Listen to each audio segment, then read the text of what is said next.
සරණයි ශ්‍රද්ධාවන්ත පින්වත් ඔබ සියලු දෙනාට. පින්වත්නි සමසිත සුවපත් කරන්නට ලෝතුරු ශ්‍රී සද්ධර්මය මුළු ලොවටම බෙදා හරින බෞද්ධ නාලිකාවේ මහනුවර මධ්‍යස්ථානයේ මගින් ඔබ වෙතගෙන එන මේ උතුම් සදහම් දේශනාව මෙලෙසින් ආරම්භ කිරීමටයි මේ සූදානම් වන්නේ. පින්වත්නි මේ උතුම් සදහම් දේශනාව පැවැත්වීම සඳහා අප සිදු කළ ගෞරවනීය ආරාධනාව පිළිගෙන මේ උතුම් සදහම් මණ්ඩපයේ වෙත වැඩම කොට වදාළ මයිලපිටිය මහා අනද සෙනසුනේහි නිර්මාතෘ අලුත්ගම ගම්මන්තලාව පුරාණ විහාරවාසී ගෞරව ශාස්ත්‍රවේදී පූජනීය අලුත්ගම පඤ්ඤාසාර පින්වත් ස්වාමීන් වහන්සේව අප සියලු දෙනාම එක්ව සාදු නහඳ පවත්වා වන්දනා කරමු. සාදු සාදු සාදු. පින්වත්නි මහනුවර කීර්ති ශ්‍රී රාජසිංහ පොත්ගුල් මහා විහාරස්ථානයේ සිට පටිගත කරන මේ උතුම් සදහම් දේශනාවේ පින්බර දායකත්වයේ දරන්නට යෙදෙන්නේ අංක 42කින් 7න් 3-2 සංඝරාජ මාවත මහනුවර ලිපිනෙහි පදිංචි RAN තිලකරත්න මහතා, සාගරිකා තිලකරත්න මහත්මිය, නිතුමී තිලකරත්න දියණිය, සෙතුම් තිලකරත්න පුතණුවන් විසින්. එසේනම් ඔබ අප කෙරෙහි මෙත් සිතින් මේ උතුම් සදහම් දේශනාව පවත්වන්නට ගෞරවනීය දේශකයන්න් වහන්සේට নমස්කාර පූර්වකව ආරාධනා කර සිටිමු. අවසරයි ස්වාමීන් වහන්ස. සාදු සාදු සාදු. සමන්තා චක්ඛවාලේසු අත්‍රා ගච්ඡන්තු දේවතා සද්දම්මං මුනි රාජස්ස සුනන්තු සග්ග මොක්ඛදං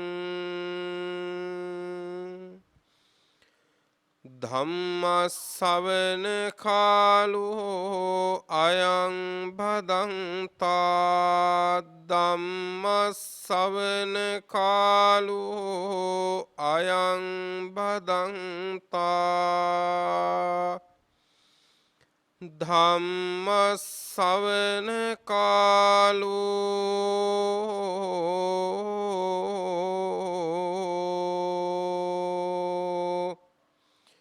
අයං භදන්තා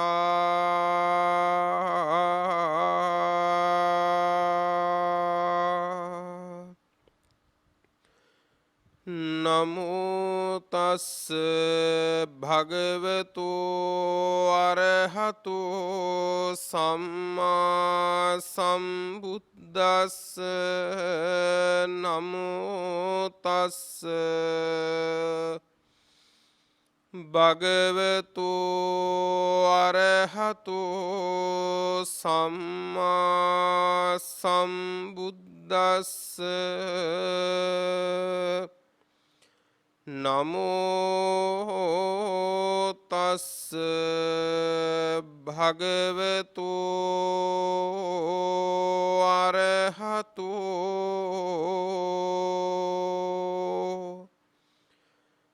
සම්මා සම්බුද්දස්ස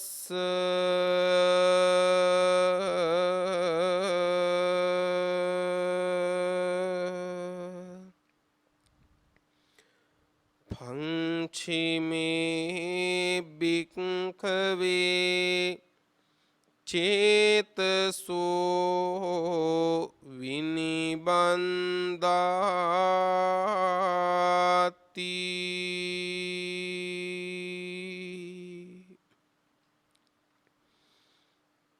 සද්ධර්ම ශ්‍රවණාබිලාෂී ශ්‍රද්ධා සම්පන්න පින්නතුනි, මේ ලෝක ධාතුවේ අග්‍රතර වූ ලාභය සසර කළ මහා පිනෙන්ම ලබන්නට ඔබ සූදානම් වෙන වෙලාව. ජීවිතයේ ඔබට මට මොනතරම් නම් ලාභ ලැබෙනවා ඇද්ද ලාභ ලැබිලා ඇද්ද? ඒ සෑම ලාභයකම අපිට තියෙන ලොකුම සුවය වැඩිම ප්‍රමාණය කොච්චරද කියලා බැලුවොත් පින්නතුනේ මැරෙනකන් විඳින්න පුළුවන් ලාභ. සමහර විටකදී එයින් මෙහා පැත්තේ කෙලවර වෙනවා. පින්වත්නි යම් සසර ගමනක් වෙත්නම් අගක් නැති මුලක් නැති ඒ සසර ගමනත් පින්නතුනේ සතර අපා දුක් මහගෙදර කරගත්තු ගමනක් නම් එවන් සසර ගමනක පින්නතුනේ යම් අස්වැසිල්ලක් ලබන්න යම් ලාභයක් හේතු වෙනවා නම් ඒ ලාභය වෙන කිසිම ලාභයක් නෙවෙයි පින්වත්නි ධර්ම ලාභයමයි. හැබැයි ගෝරතර වූ සසර ගමනක ස්වල්ප මාත්‍ර වූ හෝ සුගති සැපයක් ලැබුවත් ඒ ලැබෙන්නා වූ සැපවල ස්වභාවය තමයි පින්නතුනේ අනියත සසරේ පෙරලෙන සසරේ ඒ සියල්ලත් පෙරලෙනවා. ඒ කියන්නේ සසර වසන සත්වයාට හතර අපායෙන් ගැලවෙනවා කියන එක ලොකු ලාභයක්. එහෙත් හතර අපායෙන් ගැලවිලා සුගතියක ඉපදුනත් සුගති සැපයත් පෙරලෙන තැනක තමයි අපි මේ ඉන්නේ. ඒ කියන්නේ දෙව්ලොව ඉපදුනත් දිව්‍ය සම්පත්තියත් පෙරලෙනවා. ඒ පෙරලෙනකොට ඊළඟට ආයෙ වැටෙන්නේ අර මග ඇරපු දුගතියටම වෙන්න බැරි නෑ. චක්‍රවර්ති රජකම් කරපු කෙනෙක් වුණත් පින්නත් ආපහු වාරයක් මේ සසරේ තියෙන සැපවල ස්වභාවය තමයි ආයාසයෙන් සැපයක් උපද්දව ගන්නවා. ඒ ආයාසයෙන් උපද්දව ගන්නා වූ සැපය નિરાයාසයෙන් දුකකට පෙරලෙනවා. ඒ નિરાයාසයෙන්ම සැපය දුකකට පෙරලෙනකොට ආයාසයක් ගන්න ඕනේ. ඒ දුක ආය සැපයකට හරව ගන්නනේ. අපි මොකද්ද ජීවිත ගමනේම මේ කර කර ඉන්නේ? දුකට පෙරලෙන ඒවා සැපට හිතාමතා පෙරලන්න දඟලන එක නේද? ජීවිතේම අපි ඕකනේ කරන්නේ. බඩගින්න දැනෙනවා. කන්න ඕනේ. නිකම් බෑ. කන්න හොයන්න ඕනේ. කන්න හොයන්න නිකන් ඉඳලා බෑ. මහන්සි වෙන්න ඕනේ. කාපුවම සැපයි. කන්න හොයන එක දුකයිද නැද්ද? කන්න හොයන එක දුකයි. කාපුවම විඳින සැපය වැඩිද? කන්න හොයන්න විඳින්න වෙන දුක වැඩිද? ඔය දෙකෙන් මොකක්ද ඇත්ත? කනකොට දැනෙන සැපේ වැඩිද නැත්නම් කන්න ඒ වෙනුවෙන් විඳින්න වෙන දුක වැඩිද? දුක වැඩි. හැබැයි දිවට දැනෙන රසය දැනෙනකොට අර දුක තව ලක්ෂ වාරයක් විඳින්න හරි අපි ලෑස්ති වෙනවද නැද්ද? අන්න ඒක නිසා තමයි කියන්නේ මේ පෘථග්ජනයෝ කියන්නේ පිස්සෝ කියලා. උමතු භාවයක්. ඒ කියන්නේ මොකද්ද? පින්වත්නි ස්වල්ප මාත්‍ර වූ හෝ ආස්වාදයක් ලැබෙනකොට පින්වතුනේ ඒ ආස්වාදයේ වෙනුවෙන් විඳ ලක්ෂ කෝටි වාර ගානක දුක් අපිට මීපැණි වගේ කියලා හිතෙනවා. ඉතින් මෝහය, අවිද්‍යාව, නොදැනීම මීටත් වඩා තව මොනවද? අන්න ඒ නිසා පින්වත්නි එවන් දුකකින් මිදිලා සසරේ සුගති සැපයක් ලැබෙනකොට ඒ සැපත් ආය දුකකට පෙරලෙනවා. ඒ නිසා සුගතියත් දුගතියත් කියන්නේ ඇත්තටම මුළු මනින්ම දුකෙන් නිදහස් වෙච්ච තැනක් නෙවෙයි. දුක්වල අඩු වැඩිකම් තියෙන්න පුළුවන්. එහෙත් දුකෙන් නිදහස් තැනක් නෙවෙයි. යම් දුකකින් නිදහස් වෙනවා නම් යම් ලාභයකින් ඒ ලාභයත් වෙනත් කිසිම ලාභයක් නෙවෙයි පින්නතුනේ ඒත් ධර්ම ලාභයමයි. එහෙනම් අගක් මුලක් නැති දුකම පිරිච්ච සසරක හුස්මක් ගන්න තරම් හරි අස්වැසිල්ලක් ලබා දෙන ලාභයක් තියෙනවා නම් ඒ ධර්මලාභයයි. ඉවන් දුක් පිරිච්ච සංසාරෙකින්ම නිදහස් කරලා සදාකාලික සුවයක් සැනසෙල්ලක් උපද්දවනවා නම් ඒ ධර්මලාභයයි. අන්න ඒ ලාභේ ලබන්න එහෙනම් සසරේ මොන තරම්නම් අපි පින් කරලා තියෙන්න ඕනද? ඒ මහා පිනෙන් ලබන ලාභයයි මේ ධර්මලාභය. ඔබත් ලබමින් මේ ලෝකයටත් අද ධර්මලාභයේ සලසන්නේ. අපිත් මේ සසරින් ගැලවෙනවා. බණ අහන හැම දෙනාම දුක් සහිත සසරින් ගැලවේවා කියන පවිත්‍ර චේතනාවෙන්.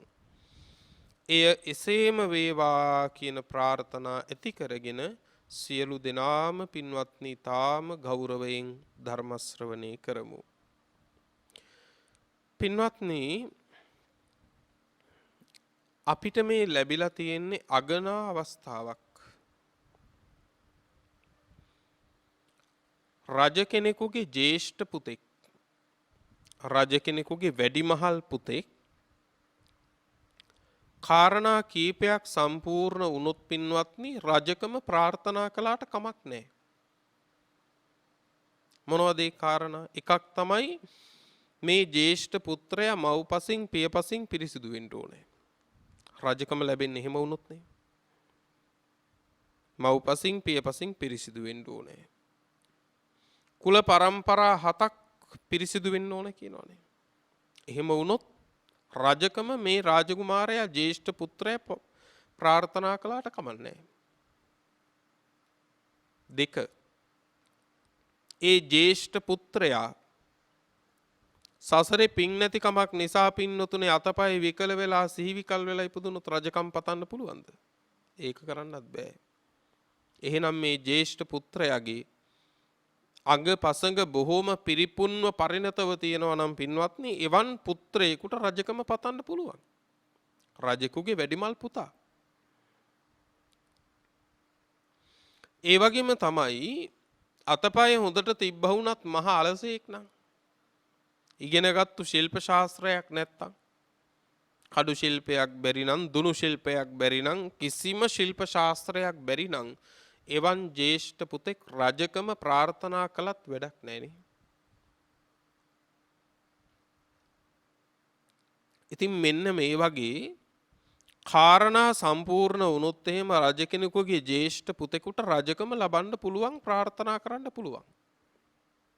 ඉතින් ඒ කාරණා සම්පූර්ණ වෙච්ච පුතෙක් මම මොකටද රජකම ප්‍රාර්ථනා කරන්නේ නැත්තේ කියලා හිතන එක සාධාරණයි. මොකද එයාට රජකම ප්‍රාර්ථනා කරගන්න පුළුවන්. ඒ වෙනුවෙන් කල යුත්තේ කරන්න පුළුවන්. ඒ රජකම පිණිස ඔහුට සියල්ල තියෙනවා. දැන් අපි ගැන මොකද හිතන්නේ?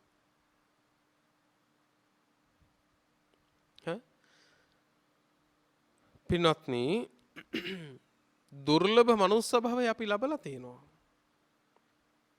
ඒ මනුස්ස භවයත් අපි විකල් වෙලා නැහැ පින්වත්නි. සිහිය කියන කාරණය තේරෙන මනසක්, කියන කාරණයක් වැටහෙන්න පුළුවන් නුවණක් අපිට නැද්ද? තියෙනවා. කියන දේ තේරෙනවා, කල යුත්ත තේරෙනවා, නොකල යුත්ත තේරෙනවා, මෙතන මෙහෙම ඉන්න ඕන කියලා තේරෙනවා.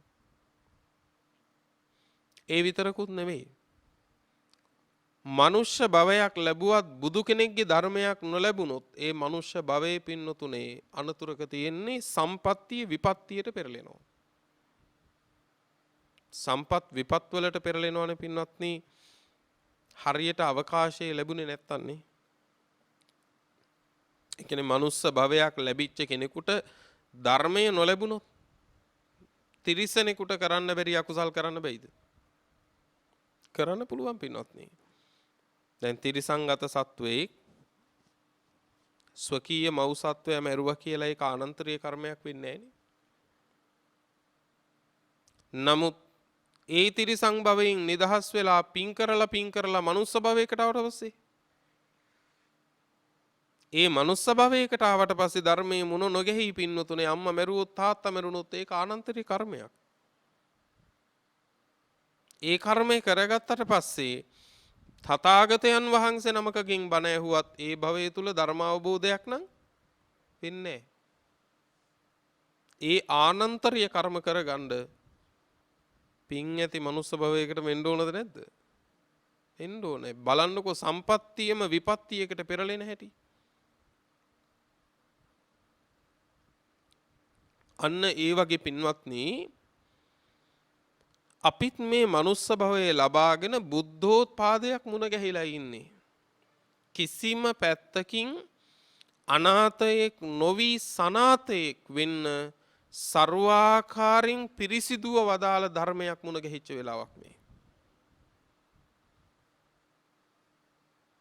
අනාථයෙක් නොවි ශාසනයේ සනාථයෙක් වෙන්න සියලු ආකාරයෙන් පරිපූර්ණ පිරිසිදු ධර්මයක් මුණ ගැහිලා අපිට තියෙනවා. තථාගතයන් වහන්සේ අප වෙලා දේශනා කරනවා මහණෙනි මේ භවයේම මේ නිවන විඳින්න පුළුවන් කියලා. හිතන්නකෝ බලන්න මේක මොනතරම් අගනා ප්‍රකාශයක්ද කියලා පින්නත් භාග්‍යවතුන් වහන්සේ අපේ ශාස්ත්‍රුන් වහන්සේම දේශනා කරනවා මහණෙනි මේ ආත්ම භාවයේම මේ නිවන විඳින්න පුළුවන් කියලා. එහෙම වදාළ ධර්මයක එහෙම වදාළ ශාස්ත්‍රුන් වහන්සේ නමකගේ ශ්‍රාවකයෝ වෙච්ච මේ ශ්‍රාවක පිරිස ඉතින් රජ වෙන්න වීරිය කරන්නේ නැත්තේ ඇයි? රජෙක්ගේ ජේෂ්ඨ පුතෙක් අර කරුණු රාශිය සම්පූර්ණ වුණාම රජකම පතන්න ඕන පින්වත්නි. රජ වෙන්න උත්සාහ කරන්න ඕනේ. දැන් අපි බුද්ධෝත්පාදේ ලැබිලා මනුස්ස ජීවිතේ ලැබිලා මේ ධර්මලාභේ ලැබෙනවා. ඒ ලබන ධර්මයේ ප්‍රයෝජන ගන්න පුළුවන් විදිහේ පරිපූර්ණ මනුස්ස භවයක්. මේ සියල්ල තියෙනවා නම් අපිට කෙලෙස් නැසීම බලාපොරොත්තු වෙන්න ඕනද නැද්ද?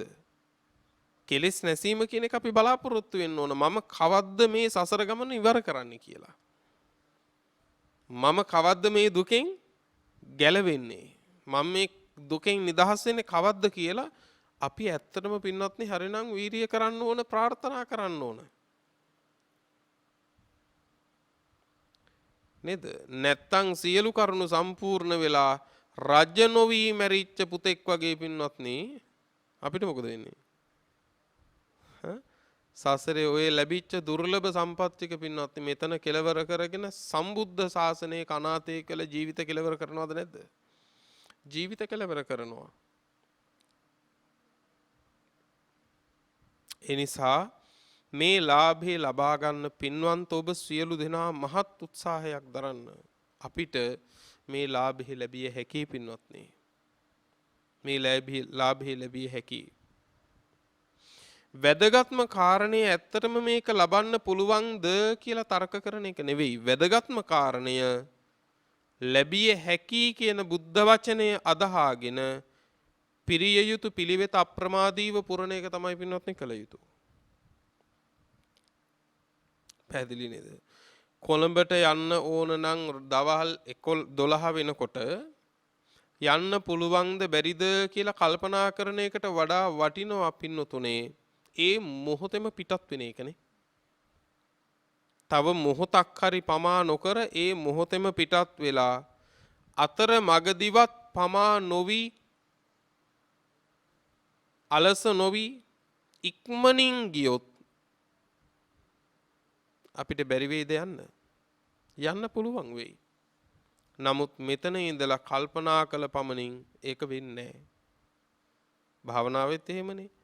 අපි සමාධිය ගැන නෙමෙයි හිතන්න ඕනේ. වැදගත්ම කාරණේ වඩන කමඨහන.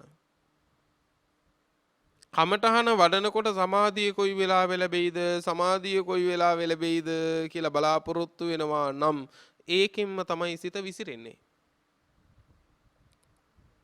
නේද? ඒකෙන්මයි සිත විසිරෙන්නේ. වැදගත්ම කාරණේ තමයි ඒ මොහොතේ පිරිය යුතු පිළිවෙත.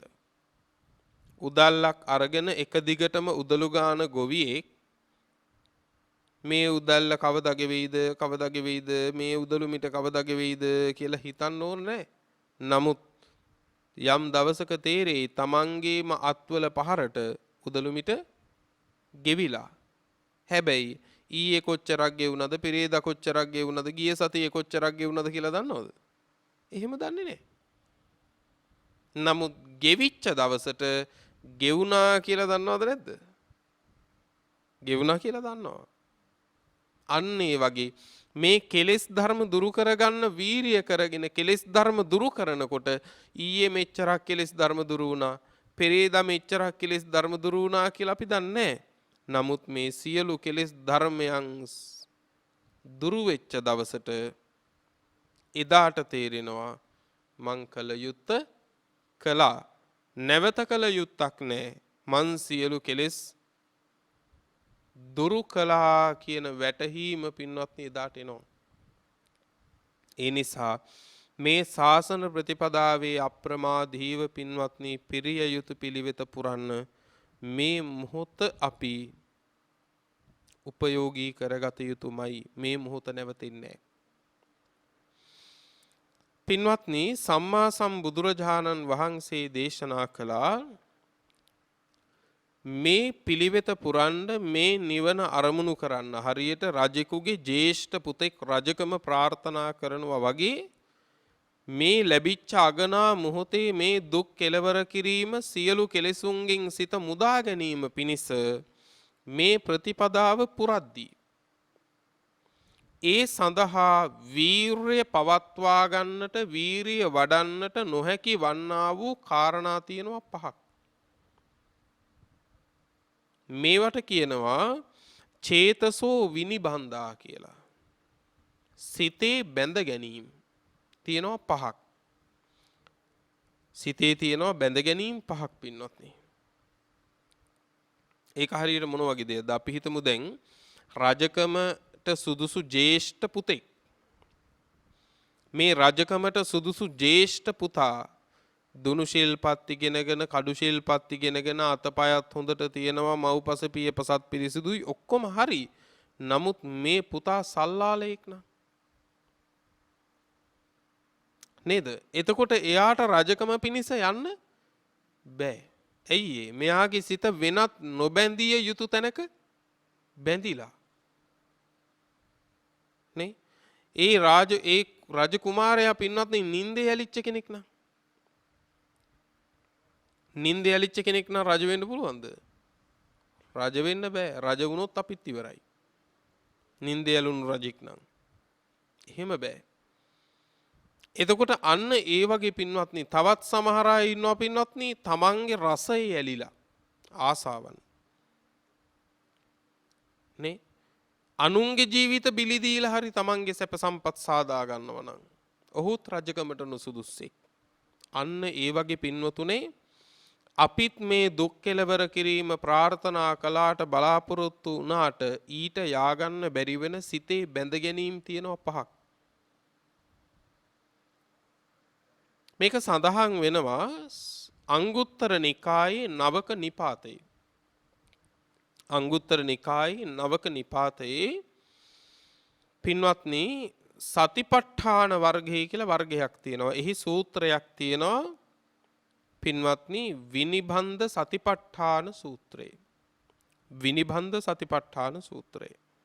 ඒකෙදි භාග්‍යතුන් වහන්සේ වදාලා පංචමේ භික්කවේ චේතසෝ විනිබන්ධා.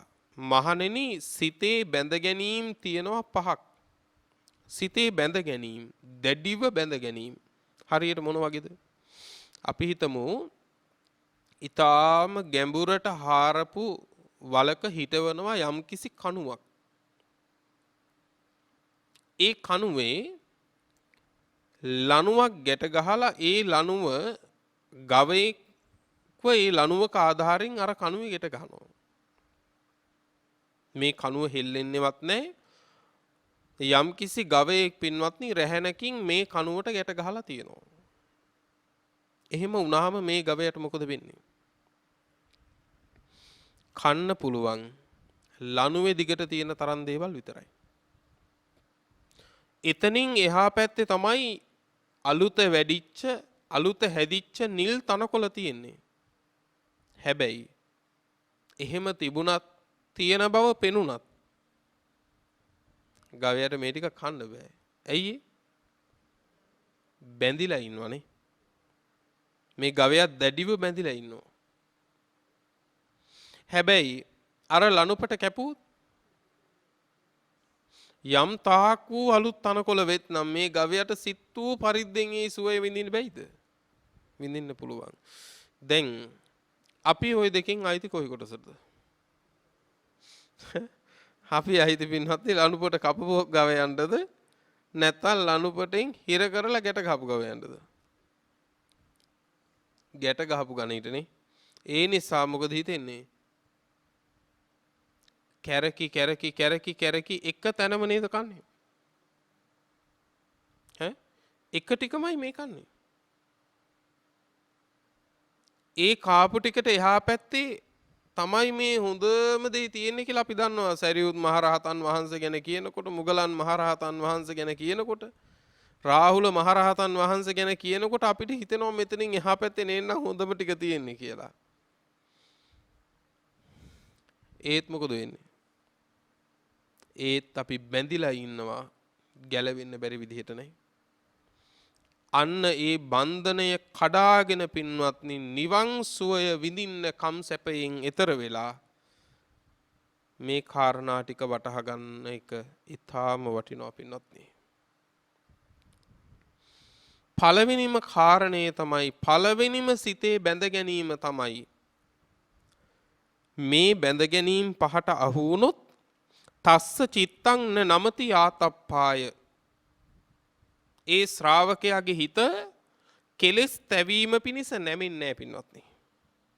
මේ සිතේ බැඳ ගැනීම පහින් යුක්ත වුණොත් ඒ සිත කෙලෙසුන්ගෙන් කෙලෙස් ධර්ම තැවීම පිණිස ඒ හිත නැමෙන්නේ නැහැ. අනුയോഗාය වීරය පිණිස ඒ සිත පවත්වන්න බෑ. සාතච්ඡාය පදානාය ඒ වීරය වැඩිම පිණිස නිරන්තරව වීරයක් පවත්ව ගන්න බෑ පින්වත්නි. නිරන්තර වීරයක් පවත්ව ගන්න බෑ. සමහරුන්ගේ වීරය පින්වත්නි විටකදී ඇති වෙනවා, විටකදී නැත්තටම නැති වෙලා යනවා. අවුරුදු 7 පුංචි දරුවෝ පවා සිංහනාද කළා කියලා කියනකොට පින්වත්නි ඔන්න වීරිය උපදිනවා. වීරිය ඉපදිලා පින්වත්නි ඔව් මමත් මේක පූර්ණේ කරනවා තමයි කියලා හිතාගෙන ගිහිල්ලා ඔන්න දිවට රස බොහොම රසයක් දැනුනට මොකද වෙන්නේ? ඔන්න අර වීරිය පිරිහිලා යනවනේ. නිරන්තර වීරයක් පවත්වන්න ඕනේ. ඒකයි සාතච්ච කියලා කිව්වේ. නිරන්තර වීරයක්. බිමින් තියපු නැති වීරයක්. අපිට යම් යම් දේවල් ඕන වුණාම මේක බිමින් තියෙනවනේ. නේ? දැන් අතට එකක් ගන්න වුණාම අතේ තියෙන එක සමහරලාට අපි බිම තියනව නේද? අන්න ඒ වගේ කෙලෙස් නැසීම පිණිස වීරිය හිතේ තියාගෙන ඉන්නකොට ආයෙත් ඉතින් කාම සම්පත්තියක්, කාමාශ්වාදයක් ලබන්න ඕන වුණාම මොකද වෙන්නේ? අර වීරිය බිමින් තියනවනේ. එහෙම බෑ පින්වත්නි. මේ නිවන අරමුණු කරගෙන යන ශ්‍රාවකයා බිම නොතබන ලද වීරයකින්, අත්තරින්න නැති වීරයකින් කටයුතු කරන්න ඕනේ. ඔන්න එහෙනම් සිතේ පළවෙනි බැඳ ගැනීම.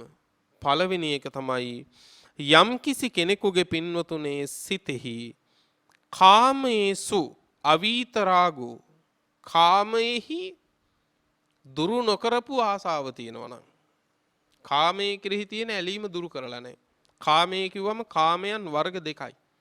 එකක් තමයි වත්කම්, දෙක කෙලෙස්කම්. වස්තුකාම සහ ක්ලේශකාම. වස්තුකාම කියන්නේ ඔබේ තියෙන වත්කම්. මොනවද වත්කම්?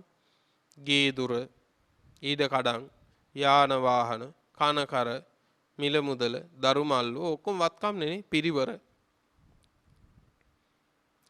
ඒ වත්කම් තියෙන්නේ පැත්තක. අපි ඉන්නේ පැත්තක. ඉතින් ඔය දෙක පැටලෙන්නේ කොතනින්ද? කෙලෙස්කම් වලින්නේ. ඒ වත්කම් පිළිබඳව අපේ හිතේ පැන නගින්නා වූ, ඇති කරගන්නා වූ ආසාව තමයි පින්වත්නි ක්ලේශකාමී කියන්නේ නේ. දුරු කරන්න ඕන වස්තුකාමී නෙවෙයි, දුරු කරන්න ඕන මොකද්ද? ක්ලේශකාමියයිනේ. දුරු කරන්න ඕන ක්ලේශකාමය. ඒ කියන්නේ සිතේ තිබෙනා වූ කාමයේ කෙරෙහි අපේක්ෂාව ආසාව තමයි පින්වත්නි දුරු කරන්න ඕන. එතකොට කාමයේ කියලා කියන්නේ පින්වත්නි ඇහැට දකින රූප, කනට ඇහෙන ශබ්ද, මේ ලෝකේ අපි ආස්වාද ලබන්නේ ওই විදිහටනේ. එක්කෝ අහලා, එක්කෝ පින්වත්නි බලලා, එක්කෝ ගඳ සුවඳ වශයෙන්, එක්කෝ රස මිහිර වශයෙන්, එක්කෝ ස්පර්ශ වශයෙන්. නැත්තම් මොකද වෙන්නේ? විඳපු දේවල්, කරපු දේවල්, විඳපු නැති දේවල් ඔක්කොම මනසින් පින්වත්නි අරමුණු කරනවනේ. කාපු නැති කෑමක් මේ රස ඇති කියලා හරි විඳිනවද නැද්ද? එහෙම හරි විඳිනවනේ. විඳපු කාලා බලපුවා ආය රස පින්වත්නි ආය ආපහු මෙනෙහි කරනවා. කාපු නැති දේවල් මෙහෙම රස ඇති කියලා හරි විඳිනවා. හිතේ හැටි එහෙමයි. මෙන්න මේ කාමයන් පිළිබඳව පින්නතුනේ අපේ ආසාව දුරු වෙලා නැත්තම්, අපේ බැඳීම, අපේ ඇලීම දුරු වෙලා නැත්තම්, කාමයේ කෙරෙහි තියෙන පිපාසය දුරු වෙලා නැත්තම්, පිපාසය බලන කාමයේ නැමැති පිපාසය. ඇයි පිපාසය කියන්නේ? පිපාසය කියන එක නෙවෙන එකක්ද? පිපාසයේ දැනෙනවා, වතුර බොනවා, පිපාසයේ නිවුණා වගේ පේනවා. ආයෙ ටික වෙලාවකින් මොකද වෙන්නේ? ආයෙත් පිපාසයයි. පිපාසය කියලා කියන්නේ පින්වත්නි ඉවර වෙන එකක් නෙවෙයි. ඉවරයක් නැහැ. අන්න ඒ වගේ පින්වත්නි කාම සම්පත් කෙරෙහි පිපාසයක් තියෙනවා ලෝකෙ මිනිස්සුන්ට. Tamanට ප්‍රමාණවත් තරම් දේවල් තියෙනවා. නමුත් දැක්කම පිපාසයි. ඒකත් තිබුණොත් හොඳයි කියලා හිතෙනවා. ඒකත් ගන්නවා. ඇති කියලා හිතනවද? නෑ, පිපාසය සංසිඳෙන්නේ නැහැ පින්වත්නි. සමහර අය කියනවා මේ කාමය කියන එක විඳලා ඇති වෙන්න ඕනේ කියලා. විඳලා ඇති වේද පින්වත්නි?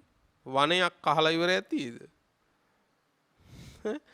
එහෙම වෙන්නේ නැනේ. කහනකොට සැපයි.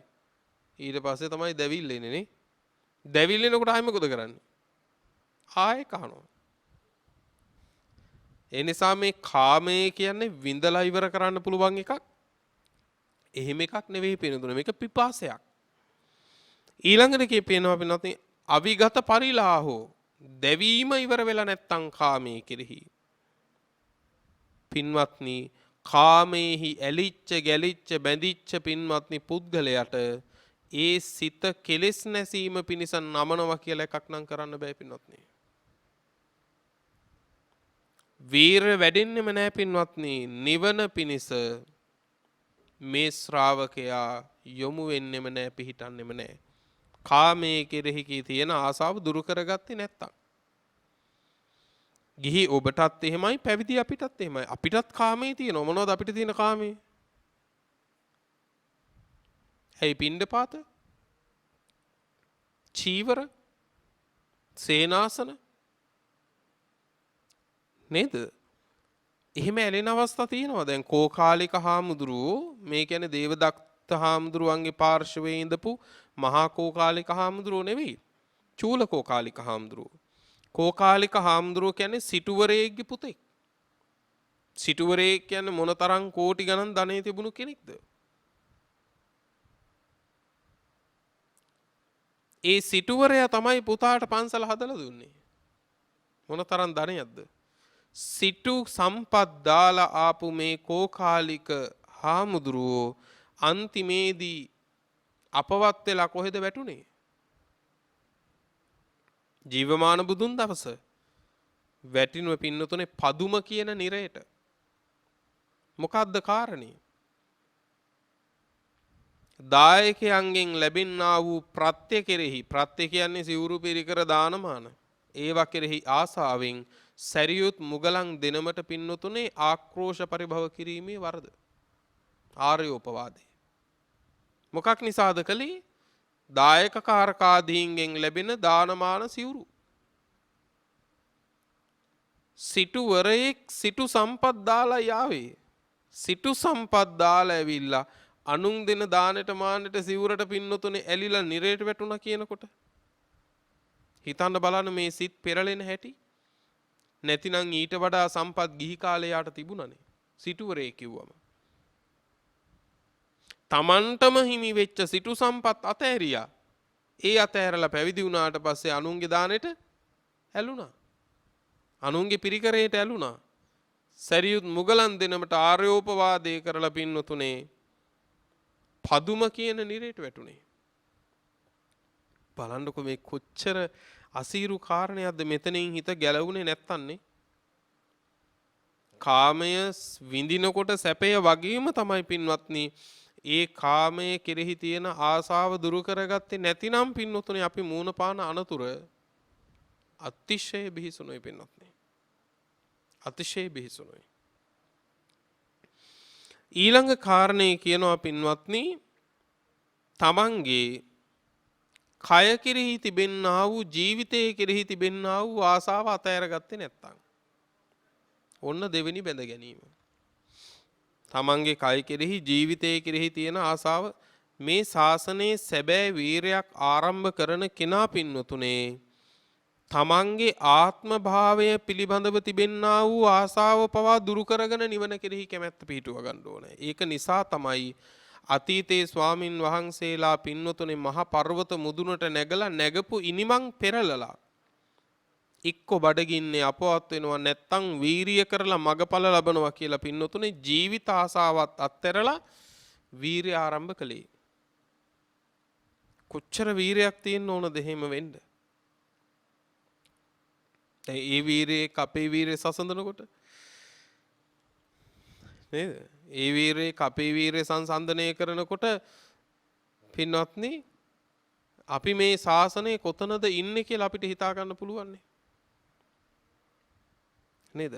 අපිට යම් ධර්ම දේශනාවක් පරම දුර්ලභයි කියන සද්ධර්ම දේශනාවක් දේශනා වෙනකොට විනාඩි 5ක් 10ක් 15ක් වැඩියෙන් දේශනාවට ගත වෙලා කෑම පරක් වුණොත් මොකක් වෙයිද? එතන ඉඳලා පින්වත්නි අපිට ඉවසන්න පුළුවන්ද? වීරිය පවත්වා ගන්න පුළුවන්ද? අද මේ වේල මග ඇරුණත් මම ධර්මයේ නම් අද මග හරවා ගන්න නැහැ කියලා. ඒ තැනට තාම අපේ හිත හැදිලා නැහැ පින්වත්නි. නමුත් සකස් වෙන්න ඕනද නැද්ද? සකස් වෙන්න ඕනේ.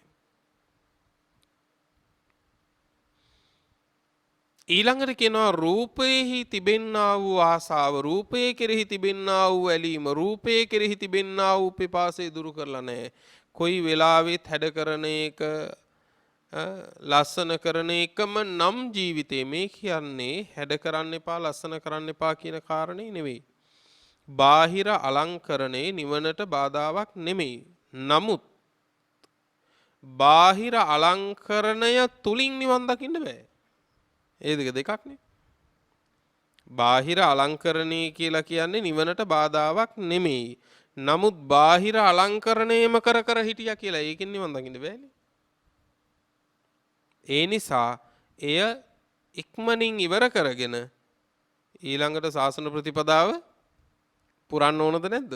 ශාසන ප්‍රතිපදාව පුරන්න ඕන. අපිට වැරදිච්ච තැන් හුඟක් තියෙනවා.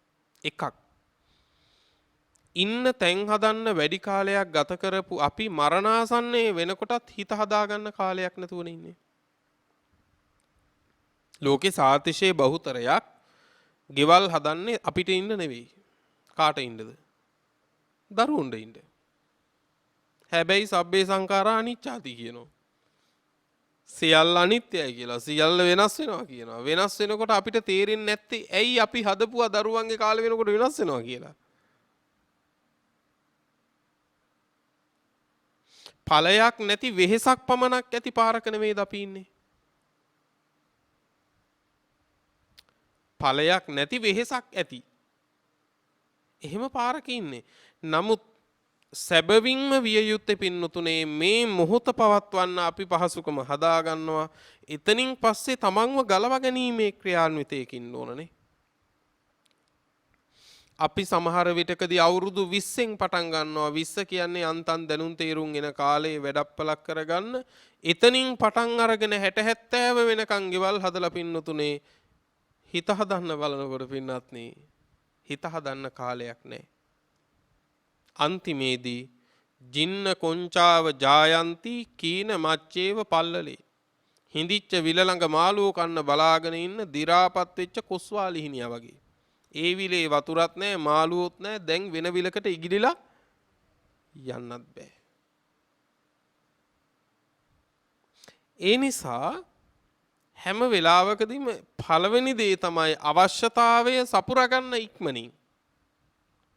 ආශාවන් දෙවනි තැනට තියලා තමන්ව සුවපත් කර ගන්න ප්‍රතිපදාව ඉක්මනට ආරම්භ වෙන්න ඕන පින්වත්නි. ඒකයි කිව්වේ බාහිර අලංකරණය කළාට කමක් නැහැ ගිහි ඔබ. හැබැයි තේරුම් ගන්න නිවන් දකින මාවත බාහිර අලංකරණේ නෙවෙයි. නේද? මේ නිවන් දකින්නවා ධර්මය අහනවා ධර්මයේ පිළිපදිනවා කියලා අපි පින්වත්නි අපිරිසිදුවට පිළිවෙලක් නැතුව ඉන්න ඕන කමක් නැහැ. මේ ධර්මයේ දන්න කෙනා මේ ධර්ම මාවතට වැසගත්තු කෙනා අනික් අයට වඩා හොඳට අඳිනවා. අනික් අයට වඩා හොඳට පළඳිනවා. අනික් අයට වඩා හොඳට පින්වත්නි රස මිහිර විඳිනවා. නැත්තේ නෑ. හැබැයි පින්වත්නි ඈත්තා දන්නවා මේක නිවන් මගේ කොටසක් නෙවෙයි කියලා.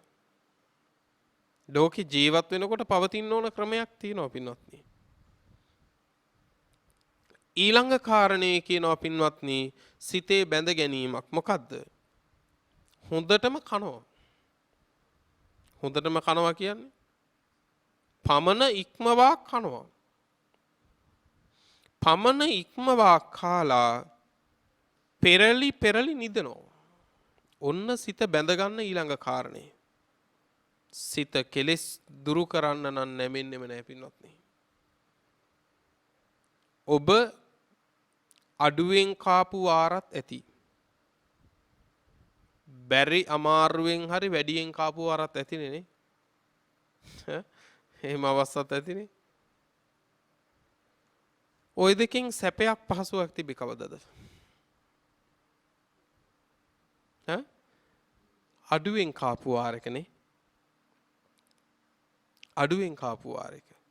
අපි හිතාගෙන ඉන්නවා කැමැතිම දේ හොඳම දේ රසම දේ වැඩියෙන්ම කාපුවම සැපයි කියලා.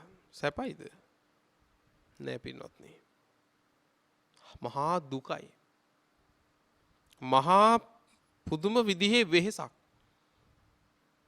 නමුත් කුස පිරෙන්නට ටිකකට කලින් මේ ආහාර ගැනීම නවත්තන්න පුළුවන් නම් මේ කය හරි සැහැල්ලුයි පින්වත්නි. මේ කය හරි සැහැල්ලුයි. ඒ සැහැල්ලු වුණාම පින්වත්නි නිදිමත නැහැ. වීරිය කරන්න පුළුවන් ශ්‍රාවකයන්ට. ඒකනේ බොහෝ දෙනෙක් කාපු ගමන් කරන්නේ මොකද්ද? කාපු ගමන් නිදිනවා.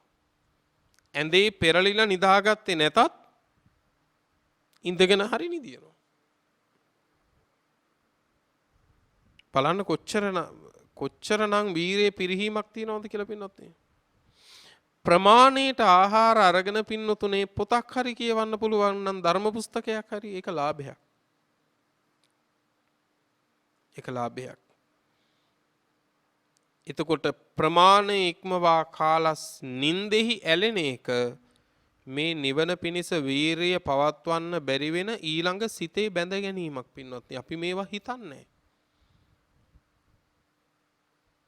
නිවන පිණිස ගමනක් අරඹන්න බෑ පින්වත්නි එහෙම කෙනෙකුට. ඊළඟ සිතේ බැඳ ගැනීම තමයි ඔන්න වැදගත් කාරණයක්. යම්කිසි කෙනෙක් මේ ශාසනයේ බඹසර වසනවා. ඒ කියන්නේ වත් පිළිවෙත් පුරනවා. පිළිවෙත් පුරනවා කුමක් සඳහාද? යම්කිසි දේවනිකායක් ප්‍රාර්ථනා කරගෙන. මරණින් මත්තේ මට අසවල් දෙව්ලොව උපත ලබන්න නැත්තම්. එතකොට මේ සිත කොතනද පිහිටලා තියෙන්නේ? ඒ දෙව්ලොව. නිවන කෙරෙහි පිහිටුවලා නැහැ. ඕක දාරුක්ඛන්දෝපම සූත්‍රයේ අංගුත්තර නිකායේ අට්ඨක නිපාතේ දාරුක්ඛන්දෝපම සූත්‍රයේදී කියනවා ගඟකට වැටිච්ච දිය කඳක් අතර මගදී නොමිනිසුන් විසින් ගත්තොත් මේ දිය කඳට මහ මුහුදට යන්න බැරි මේ දර කඳට මහ මුහුදට යන්න බැරි වෙනවා කියලා. ගංගාවකට වැටුණු දර කඳක් ඒ දර කඳ අතර මගදී නොමිනිසුන් විසින් ගත්තොත් මේ දර කඳ මුහුදටම යනවද? නැහැ. අන්න ඒ වගේ කියනවා මේ ශාසන ප්‍රතිපදාවට බැහැගත්තු ගිහි හෝ වේවා පැවිදි හෝ වේවා යමෙක් වෙත්නම් අතරමඟදී දෙව්ලොවක් කෙරෙහි සිත පිහිටුවා ගත්තොත් මේ ප්‍රතිපදාව නිවන අරමුණු කරගත්තු ප්‍රතිපදාවක් වෙන්නේ නම් නෑ පින්නතුනේ. මේ ශාසනය අපිව දෙව්ලොව උපද්දවන්න නෙවෙයි. දෙව්ලොව උපන්න දෙවියොත් පින්නතුනේ තථාගතයන් වහන්සේගෙන් ධර්මයේ ශ්‍රවණය කරලයි පින්නතුනේ සසරින් ගැලවුණේ. දෙව්ලොව උපදින්න පින්නතුනේ බෞද්ධයන්ටත් පුළුවන් අබෞද්ධයන්ටත් පුළුවන්. යටත් පිරිසෙන් තිරිසන් සතුන්ටත් පුළුවන්. බණ හඬට ඇහුම්කන් දීලා දෙව්ලොව උපන්න මැඩියෝ හිටියේ. ඉතින් මැඩියෙකුටත් කරන්න පුළුවන් එක නම් බුද්ධ ශාසනයක අපිත් කරන්න හදන්නේ. බණ හඬට ඇහුම්කන් දීලා ඊතල පාර කාලා මැරිලා ගියපු මුවෙක් දෙව්ලොව ඉපදුනා. ඒ මුවාටත් කරන්න පුළුවන් එක නම් අපිත් බුද්ධ ශාසනය කරන්න හදන්නේ. එහි ඇති ඵලය මොකද්ද? ඒ නිසා මේ ශාසනයේ පිළිවෙත් පුරන්න ඕන එක මේක අදිෂ්ඨානයකින් කුමක්ද?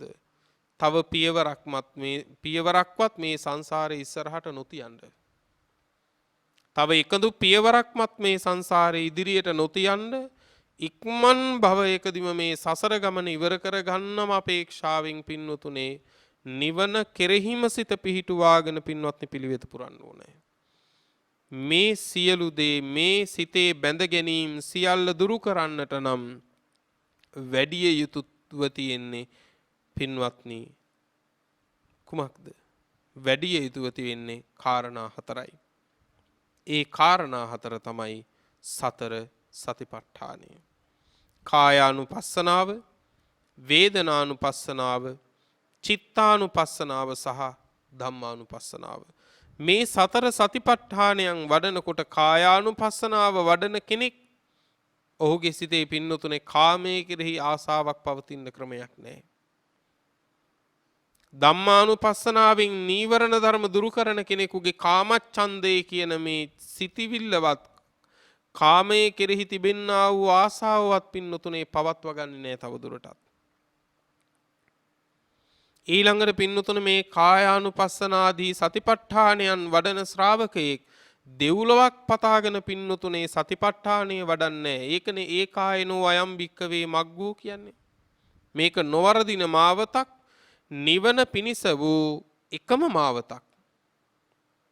අතරමඟදී බෙදින්නේ නැහැ පින්වත්නි. සතර සතිපට්ඨානයේ වඩපු ශ්‍රාවකයා දෙව්ලොවට යනවා කියලා එකක් නැහැ පින්වත්නි. සතර සතිපට්ඨානයේ වඩන ශ්‍රාවකයා නිවනමයි අරමුණු කරගන්නේ. සතර සතිපට්ඨානයේ වඩන ශ්‍රාවකයා එතනින් මෙහා පැත්තේ සසර කොතනකවත් සිතක් පිහිටවන්නේ නම් සිතිවිලි මාත්‍රයක් පිහිටවන්නේ නැහැ පින්වත්නි. තථාගතයන් වහන්සේ භවය කියන එක ඇසුරු සැනක් ගහන මොහොතක්වත් වර්ණනා කළේ නැති ශාස්ත්‍රුන් වහන්සේ නමක්. එවන් වූ භවයක එවන් වූ සසරක සිතිවිලි මාත්‍රයක්වත් පින්වත්නි සතර සතිපට්ඨානයේ වඩන ශ්‍රාවකයෙක් නම් පිහිටුවන්නේ. නිවන කෙරෙහිම පිහිටුවන ඍජු මාවතක්, ඒ කායන මාවතක්. ඒකයි ඒ කායනෝ අයම් භික්කවේ මග්ගෝ කියන්නේ.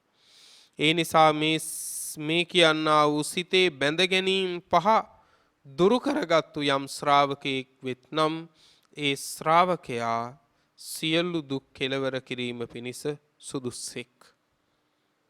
ඒ බැඳීම් සිඳගන්න හැම වෙලාවෙම අපි කනුවට ගැට ගැහිලයි ඉන්නේ. මේ බැඳීම සිඳගත්තොත් තමයි පින්නතුනේ සැබෑම සුවය තියෙන්නේ. පින්වන්ත සියලු දෙනාට උතුම් නිවන පිණිස දේශනාව පවතිවා කියන ප්‍රාර්ථනාවෙන් දේශනාව නිමා කරනවාද. මේ දේශනාවේ පින්වන්ත දායකත්වයේ දරන්නේ මහනුවර සංඝරාජ මාවතේ අංක 42න් 7න් 3න් 2 නිවසේ පදිංචි RAN තිලකරත්න මහත්මයා, සාගරිකා තිලකරත්න පින්වත් මහත්මිය, ඒ වගේම නිතුමි තිලකරත්න දියණිය සහ සිතුම් තිලකරත්න පුතණුවන් කියන පින්වන්ත පිරිස විසින් අරමුණු අතරට එක්වෙන්නේ RA ටියුඩර් රණසිංහ පියාණන් සහ ආර් සාමා රාජපක්ෂ පින්වත් මෑණියන්ට පින්පෙත් අනුමෝදන් කරන්නට බලාපොරොත්තු වෙනවා. ඒ වගේම ඇති වී තිබෙන්නා වූ වසංගතය තුරන් වී සියලු දෙනාට නිදුක් නිරෝගී භාවයේ සහ උතුම් තුනුරුවනේ අනන්ත ආශිර්වාදෙන් ගුණ බලයෙන් හැම දිනාට නිදුක් නිරෝගී සුවත් දීර්ඝායුෂත් සැලසේවා කියලා ප්‍රාර්ථනා තබනවා. ජූනි මාස 15 වන දින ජන්මදිනයේ සමරන විදේශගත නිතුමි දියණියට සහ විදේශගත වීමට බලාපොරොත්තු වන පුතණුවන්ට සෙත් ප්‍රාර්ථනා කිරීමට බලාපොරොත්තු වෙනවා. සුජීවත්ව සිටින දෙමව්පියන්ට නිදුක් නිරෝගී භව ප්‍රාර්ථනා කරනවා වගේම තිලකරත්න මහත්මයා සහායම මහත්මියගේ 22 වන විවාහ සංවත්සරය වෙනුවෙන් ආශිර්වාද ප්‍රාර්ථනා කිරීමටත් බලාපොරොත්තු වෙනවා. ඒ වගේම දේශකයාණන් වහන්සේටත් මහනුවර කීර්ති ශ්‍රී රාජසිංහ පොත්ගුල් මහා විහාරාධිපති නායක මාහිමිපාණන් වහන්සේ ප්‍රමුඛ සියලු මහා සංඝරත්නයටත් සෙත් ප්‍රාර්ථනා කරනවා වගේම අපවත් වී වදාළ දරණාගම කුසල ධම්මනායක මාහිමියන් වහන්සේටත් පින් අනුමෝදන් කරන්නට බලාපොරොත්තු වෙනවා. මේ උතුම් පින්කමට සම්බන්ධ වූ වෛද්‍ය ශාන්ති රාජපක්ෂ මහත්මිය ඇතුළු පවුලේ සියලු දෙනාටමත්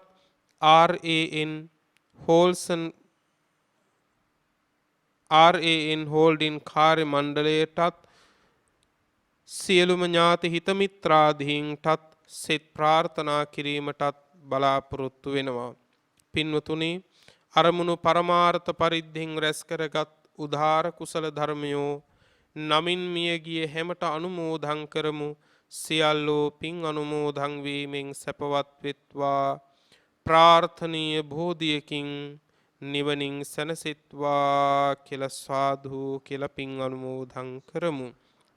දායකත්වයේ දරූ පින්වන්ත හැමටත් උතුම් ධර්මාවබෝධයේ සුවසේම සිද්ධ වේවා. ධර්ම ශ්‍රවණය කළ සියලු දෙනාටත් නිදුක් නිරෝගී චිරජීවනයත් වේවා. බුද්ධාදී උතුමන් වහන්සේලා නිවුණු සැනසුණු අමා මහ නිවන අපටත් මේ කුසල බලයෙන්ම ලැබේවා කියලා සාදු කියලා ප්‍රාර්ථනාවන් ඇති කර ගනිමු. ලොව සසුන සුරකින්න සියලු සම්මාදිට්ඨික දිව්‍ය රාජ මණ්ඩලයටත් මේ පින් ලැබේවා. පින් අනුමෝදන් වන දෙවියන්ගේ දිවි රැකවරණයත් ඔබ අපිට ලැබේවා. ප්‍රාර්ථනීය බෝධියකින් දෙවියෝද නිවනින් සැනසෙත්වා කියලා සාදු කියලා දෙවියන්ටත් පින් අනුමෝදන් කරමු. ආකාසට්ඨා ච බුම්මට්ඨා දේවා නාග මහිද්దికා පුඤ්ඤං තං අනුමෝදිත්වා චිරං රක්ඛන්තු ලෝක සාසනං චිරං රක්ඛන්තු ධම්ම දේශනං චිරං රක්ඛන්තු ත්වං සදා. පුරා අවුරුදු 25ක් ලෝතුරා සම්මා සම්බුදුරජාණන් වහන්සේ ළඟ ඉඳලා උන්වහන්සේට සියාතින් උපස්ථාන කළ අග්‍ර උපස්ථායක වූ මහා පිං ඇති ආනන්ද මහරහතන් වහන්සේ පින්වතුනේ මෙහෙම ප්‍රාර්ථනාවක් කළා. දස බල සේලප්පභවා නිබ්බාන මහා සමුද්ද පරියංතා අට්ඨංග මග්ග සලිලා ජින වචන නදී චිරං වහතු. දස බල බුදුරජාණන් වහන්සේ නම් මහ පර්වතය මුදුනින් හටගත් අමා මහ නිවන නම් මහසයුර කෙළවර කොට ඇති ආර්ය අෂ්ටාංගික මාර්ගය නම් සිසිල් දිය පිරුණු ඒ උතුම් තථාගත බුද්ධ වචනය නම් වූ ගංගාව අපමණ සත්වයින්ගේ අනන්ත සංසාර දුක්ගිනි නිවාලමින් තව බොහෝ කල් ගලා